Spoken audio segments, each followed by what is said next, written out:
All right, good morning and thanks for tuning into the Breakfast News on Rajya Sabha television, your one-stop morning show for the biggest news stories that you might have missed during the night and also the stories that are likely to unfold in the day ahead. My name is Aishwarya Kapoor and here are the headlines. All eyes on Nagpur, where former President Pranab Mukherjee will address an RSS event today.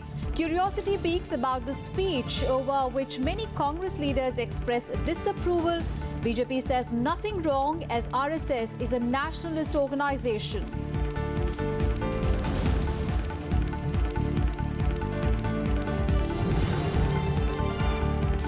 Prime Minister Modi to feel the pulse of government hospitals in Delhi will interact directly with the patients for the first time through the Namo app for a feedback on various central government health schemes.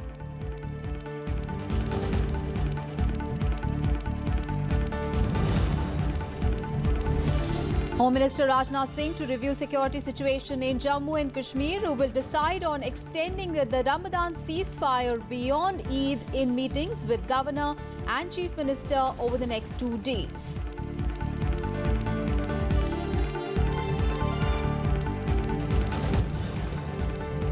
Good news for home buyers in metros. President approves the promulgation of Insolvency and Bankruptcy Code Ordinance to bring relief from hardships due to incomplete real estate projects.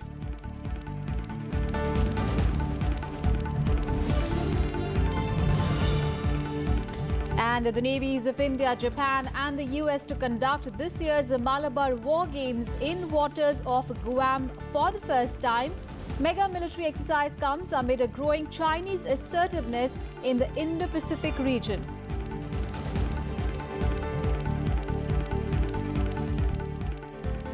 Our top stories from Nagpur, where all eyes will be on former President Pranab Mukherjee as he addresses the valedictory function of the Sangh Shiksha Varg, a training camp for RSS volunteers today in Nagpur. It will be Pranab Mukherjee's first speech from the RSS platform. Around 700 Swayamsevaks from the places across the country will participate in the event. Meanwhile, Mukherjee accepting the invite from the RSS has created a flutter in the Congress party. Some party leaders, including former president's daughter and Congress leader Sharmishta Mukherjee, expressed their disapproval over Pranab Mukherjee's attendance.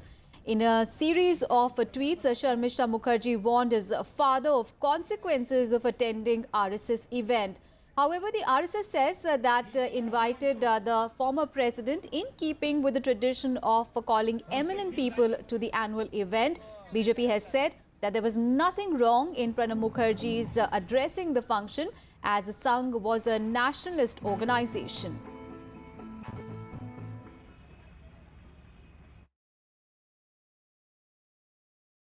All right, let's get more details from my colleague Panchanan Mishra, who's joining us from Nagpur. He's also, we also have Mr. Rahul Mahajan, Editor-in-Chief of Rajya Sabha TV with us. Panchanan, coming to you first, tell us about this 25-day training program of the RSS that begins today. And we would also like to know from you, since you are in Nagpur for the last 2 days, tell us about the mood of the Sangh Parivar vis-a-vis Pranab Mukherjee's address today.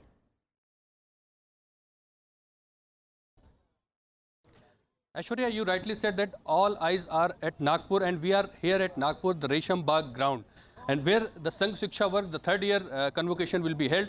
And Pranab Mukherjee is the chief guest. He will deliver his lecture this evening around 6:30 or 7. And after that, Mohan Bhagwat will address this convocation ceremony. But as you mentioned that from political circle to media, all eyes are here in Nagpur. What Pranab Mukherjee will speak, what will be in his speech. We have joined with us our senior colleague and Editor-in-Chief of Rajya Sabha TV, Mr. Rahul Mahajan. Sir, what is the significance? Because all eyes are on the speech of Pranab Mukherjee. What is the significance in these days? Actually, it is because of Pranab Mukherjee that this function has such a interest which has generated amongst the various political parties and other political commentators. Actually, Pranab Mukherjee has been seen in the past, in all his years, as a very significant leader in Congress, who was considered to be a troubleshooter of Congress and knows about Congress a lot. He coming to RSS has been interpreted by RSS leaders, other BJP leaders, and the political commentators as if he has been giving some kind of legitimacy or to RSS in political on the political stage as such. In fact, if you look at the statements of RSS people also, for if I could give an example, what S. Gurumurthy has said. He has said that he thanked Pranab Mukherjee for stopping all kind of attempts to outcast RSS, and he has equated Pranab Mukherjee as new Sardar Patel of India. So, such statements are coming out of RSS people and other people attached to BJP. In fact, BJP has said that there is nothing wrong with Pranab Mukherjee attending this function, as RSS is a nationalistic organization. So these things are coming up, and that's why, and inside Congress, it is because in the past few months or few years, Congress is projecting RSS as an organization which is partisan towards one community, and they are not nationalistic, they are divisive organizations, and such kind of slogans they are putting forward in all their speeches and other things. So that's why inside Congress and outside Congress, such activities or such statements and you can say that interest has been generated. Sir, according to RSS, it is not unusual to invite such a different from the persons from different walks of life and from opposite streams, you can say. And the Rahul Gandhi, who is a Congress president, he is regularly alleging the RSS, criticizing RSS so hard. But the senior congressman, ex-congressman and ex-president also, he is coming. So what do you think that everybody is now very curious about his speech? So what his speech may contain, do you think? As far as his speech is concerned, I'll come to the first question of yours first, and I'll say that it is not a first time that some leader of a political party or people from diverse views who have different views from RSS have been invited in this function. Of course, there are two functions of RSS. One is of the Shehra and one is this one, which are considered to be the most significant in a year. And this is considered to be a very high profile function of RSS. So they invite people as chief guests here, and they are open to their views. They are, you can say that they are open enough that somebody can come to their stage and may criticize RSS also in his own views. But as far as what Pranab Mukherjee is going to say in his speech, he is definitely going to elaborate on the principles on which the Constitution of India was formed. He'll talk about the plural society of India. He'll talk about the tolerance part of it. He'll talk about how there should be a space for divergent views of various people. He'll definitely talk about Sardar Patel and his views. I don't know whether he'll touch upon Sardar Patel's views on RSS, or because if you go into history, Sardar Patel's views on RSS has been interpreted in various ways. So he'll touch upon that. He'll touch upon the violence prevalent in the society of against women and children, and he'll say that there's no space for such violence in our society, and he'll talk about non-violence and other things and all. So these are the issues on which he'll touch upon in his speech. Absolutely. There may be several issues, from Constitution of India to intolerance to women issues and child issues. We have to see that what will be the text of Pranab Mukherjee, because all are waiting for his speech and what shape it politically will take. Over to you, Aishwarya. Thank you so much, Panchanan, for all those updates. And we also thank our editor-in-chief, Mr. Mahajan, for all those perspectives and insights onto that story. So all eyes will be on RSS event in Nagpur, where Pranab Mukherjee is the chief guest and is all set to address the RSS activists. Remember, this will be his first speech from the RSS platform. We'll keep getting you all the updates on that story. Let's move on in the bulletin now. Prime Minister Narendra Modi will interact with the beneficiaries of the Pradhan Mantri Bharatiya Jan Aushadhi Pariyojana at 9:30 a.m. today. Prime Minister Modi will have a direct chat with the patients in government hospitals in Delhi via video conferencing. Well, the purpose of the interaction is to elicit first-hand feedback on various schemes that have been implemented by the central government in the capital. The Prime Minister will be talking about three important schemes, that is cardiac stent prices, knee replacement implants and the generic medicine shops. This is the first time that the Prime Minister will directly interact with the patients to know whether they have been rightly charged. On to the other top story. Home Minister Rajnath Singh today will visit Jammu and Kashmir today. During his two-day stay in the state, he will meet the Chief Minister of the state, Mehbooba Mufti, and also review the security arrangements for the Amarnath Yatra this year.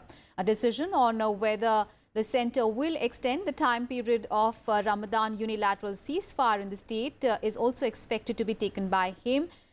Singh will also review the prevailing situation in the state, particularly in border areas and in the Restive Valley, which has witnessed several incidents of violence in the recent past. He is also going to hold meetings with the governor, N.N. Bora, also top civil, police and paramilitary officials.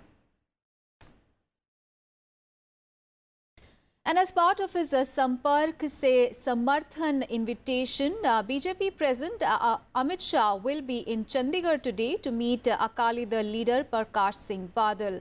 Shah will visit Badal and he will travel to the residences of legendary athlete Milkha Singh as well as hockey player Balbir Singh.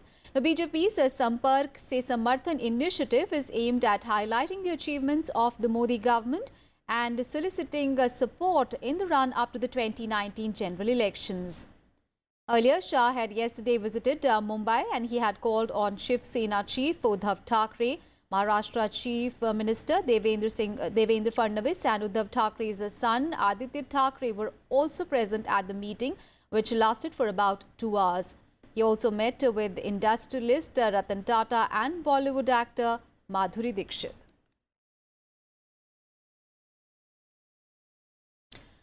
And External Affairs Minister Sushma Swaraj visited the Phoenix Settle Trust in Durban, which was once home to Mahatma Gandhi. Addressing the event marking the 125th anniversary of the day when Mahatma Gandhi was thrown off a train compartment reserved for whites only, Sushma Swaraj recalled India's role at international forums to help South African people in their fight against apartheid. Sushma Swaraj lauded the role of Indian origin South Africans in the struggle for freedom. The story of the people of Indian origin is a story of undaunted determination and courage as they made sacrifices in South Africa's long struggle against colonialism and apartheid. India and South Africa are both a vibrant mosaic of languages, religions and cultures with historical bonds. The relationship between our people stood the test of time. India provided strong support to South Africa at international forums during its struggle against apartheid. On to some other news. In a meeting chaired by Prime Minister Narendra Modi, the Union Cabinet approved a mega relief package for the cash-strapped sugar industry. So let's take a look at some of the major decisions taken in the meeting of the Union Cabinet on Wednesday. The Union Cabinet on Wednesday approved a mega bailout package of 8,000 crore rupees for the sugar industry. The move is aimed at helping cash-starved sugar mills to clear dues of 22,000 crore rupees.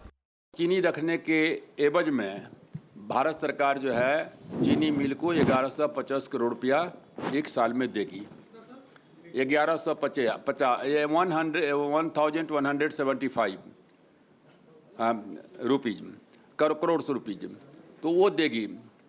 और उसके बाद दूसरा ये निर्णय लिया गया कि चीनी का जो न्यूनतम मिनिमम क्या कहते हैं कि जो प्राइस होगा वो एक्स मिल प्राइस जो है वो तय किया गया है, मिनिमम वो है 29 रुपया है।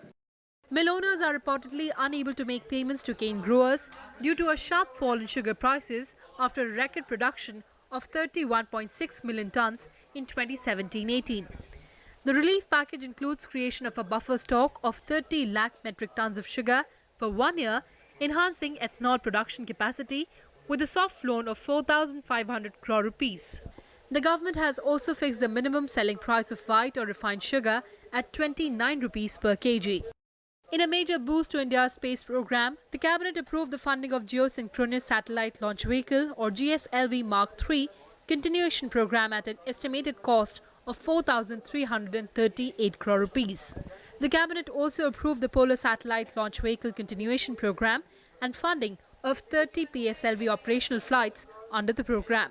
This at the cost of more than 6,000 crore rupees. Private भागीदारी का भी प्रयोग आरंभ किया गया है of the private participation which was not being considered earlier. और GSLV Mark 3 2017 में 5 जून को एक लॉन्च हुआ था, एक 18 को 2014 में, और इसको चूँकि आगे बढ़ाने के लिए राशि निर्धारित करनी अनिवार्य थी, आज कैबिनेट ने इसको मंजूरी दे दी है। इसके अतिरिक्त PSLV का हमारा पहले से ही एक कार्यक्रम चल रहा है जो पोलर सैटेलाइट लॉन्च व्हीकल होती है, उसमें अब तक लगभग 43 हमारी लॉन्चिंग्स हो चुकी हैं। उसके लिए भी GSLV के अतिरिक्त उसके लिए अलग से 6,573 करोड़ रुपया निर्धारित किया गया है।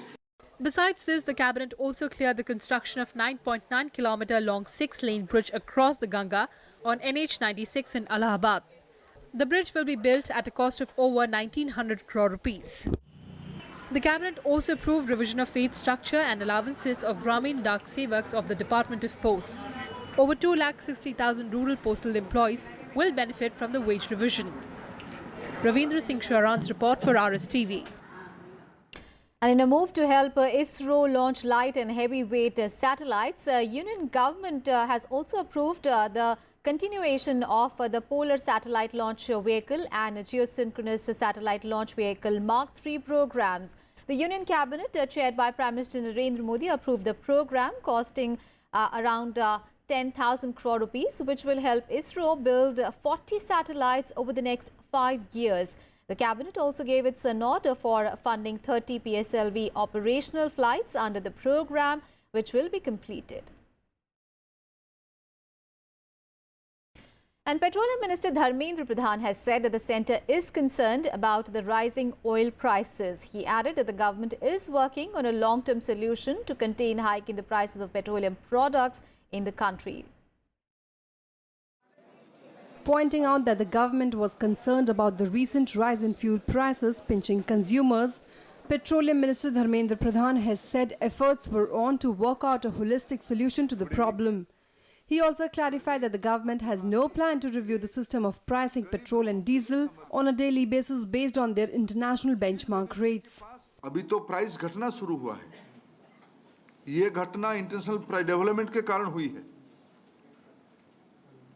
हमारी सरकार संवेदनशील है। मध्यवर्गीय इंटरेस्ट हमारे लिए, गरीबों की इंटरेस्ट हमारे लिए सर्वोपरि है। ये सरकार इस विषय के लिए प्रतिबद्ध है।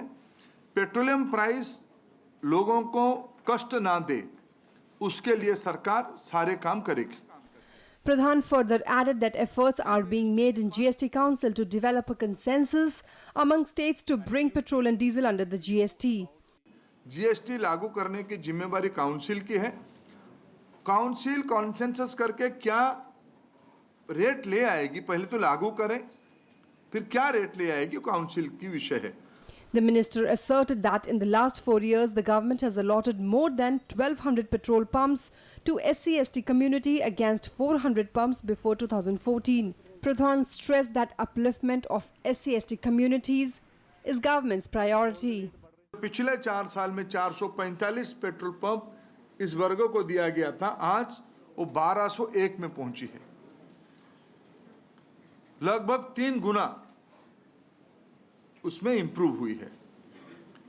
ऐसे ही एलपीजी डिस्ट्रीब्यूशन नेटवर्क में हमारी पहले की 4 साल में 909 उपलब्धि था। 909 SC ST कैटेगरी की मित्रों को LPG डिस्ट्रीब्यूशन दिया गया था। वो आज बढ़ के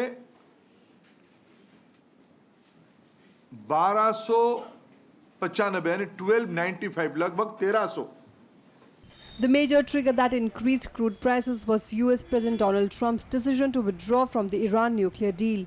A second factor that is setting crude prices on fire is political and economic instability in Venezuela, another major petroleum exporting country. Kriti Mishra's report for Rajya Sabha TV. Well, the Reserve Bank of India raised the repo rate by 25 basis points to 6.25% from the earlier 6% in the June bi-monthly policy meet on Wednesday. Now, the repo rate, that is the rate at which the central bank lends to banks, was increased by 25 basis points to 6.25%. And the reverse repo rate, that is the rate that it pays a bank for parking surplus funds, was hiked to 6%. The RBI also revised its retail inflation estimate for 2018-19 to 4.8 to 4.9% for the first half and 4.7% for the second half. The central bank retained its GDP growth projection at 7.4% for 2018-19. Well, the hike comes after a gap of 4.5 years. The RBI also revised its retail inflation estimate for 2018-19. Sharp and durable increase in the global crude oil prices was seen as the key risk to retail inflation. Inflation pressures have emerged in some key advanced and emerging economies, driven in part by rising commodity prices, especially those of crude oil and petroleum. Financial markets have been driven mainly by monetary policy expectations and geopolitical developments. And Finance Minister Piyush Goyal welcomed the decision and said that it reflects the balanced assessment of growth and inflation. He said that the RBI's announcement confirms that economic activity is on the upswing and expects a boost to investments from the swift resolution of non-performing assets. Meanwhile, in a boost to the affordable housing under the Pradhan Mantri Awas Yojana, the RBI raised the housing loan limit under the priority sector lending for economically weaker sections and the lower income groups. The RBI revised the housing loan limits for PSL eligibility from 28 lakh rupees to 35 lakh rupees in the metropolitan centres and from 20 lakh rupees to 25 lakh rupees in other centres. Remember, the loans given under PSL are less expansive than those provided by the banks in their ordinary course. And in some more good news, President Ramnath Kovind on Wednesday gave his assent to promulgate the Insolvency and Bankruptcy Code Amendment Ordinance 2018.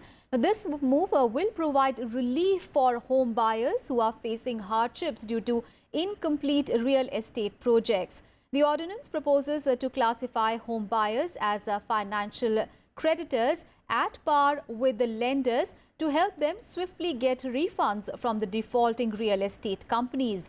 The ordinance also empowers the government to provide a special dispensation and relaxation under the Insolvency Code for micro, small and medium enterprises as well.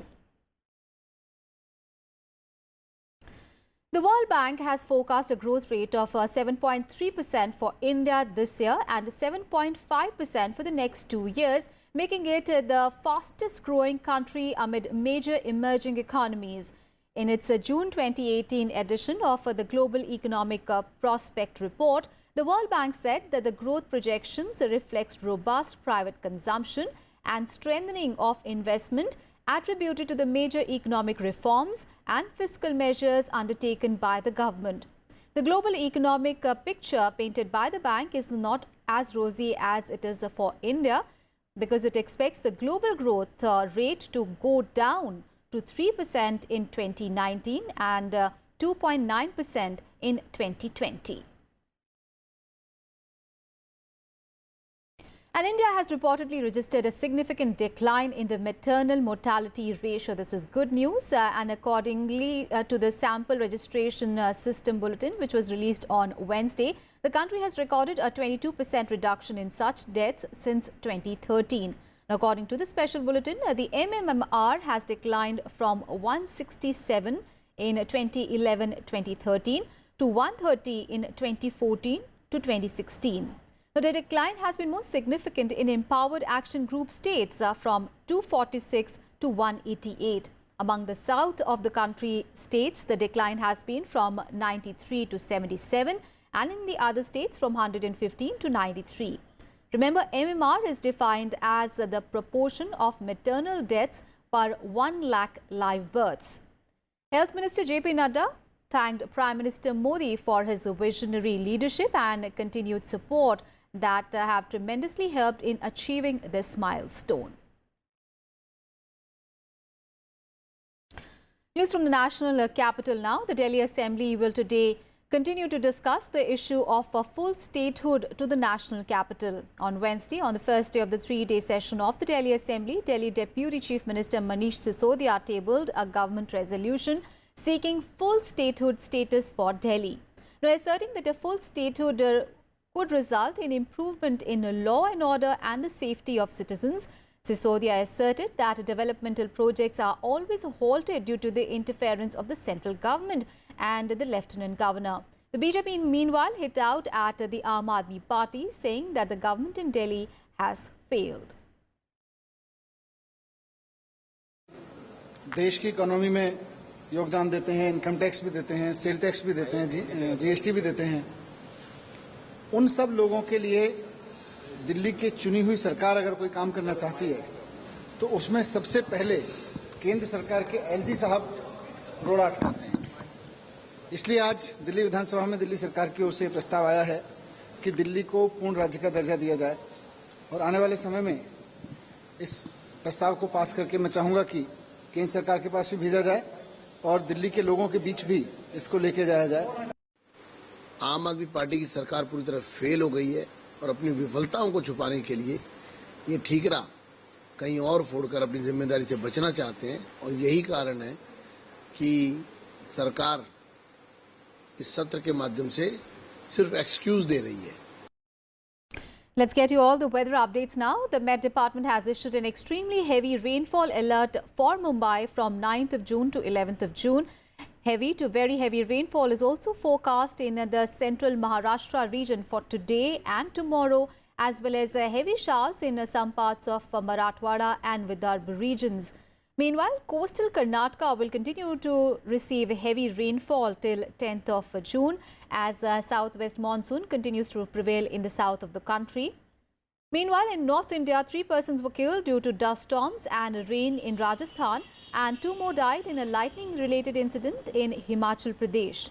Meanwhile, the national capital witnessed a slight dip in mercury as the light showers in North India brought respite from sweltering heat. Severe heat wave conditions, however, continue to prevail in some parts of Rajasthan, with the Barmer recording the hottest temperature at 44.9 degrees Celsius.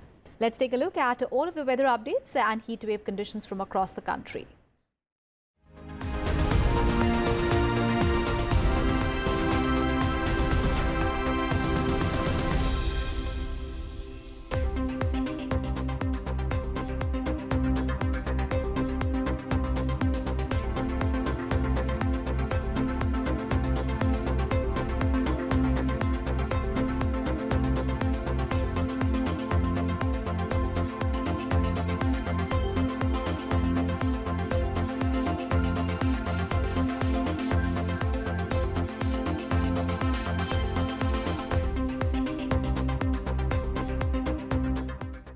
And on to our other top story. The 8-day Malabar naval exercise involving Indian, American and Japanese navies will begin today off the coast of Guam in the Philippine Sea. It is for the first time that the exercise is being conducted off Guam, and last year it was held in the eastern board of India Sea off Chennai and Visakhapatnam. The 3 Indian warships had set sail for the Western Pacific to join the US and the Japanese naval vessels for the latest edition of this military exercise. The mega war games would take place in the backdrop of China's growing expansionist behavior in the Indo-Pacific region. And it, of course, comes days after the Pentagon, in a largely symbolic move, to change the name of the Pacific Command to the US Indo-Pacific Command. And that's it from me and my team in this edition of Breakfast News. Thanks so much for watching.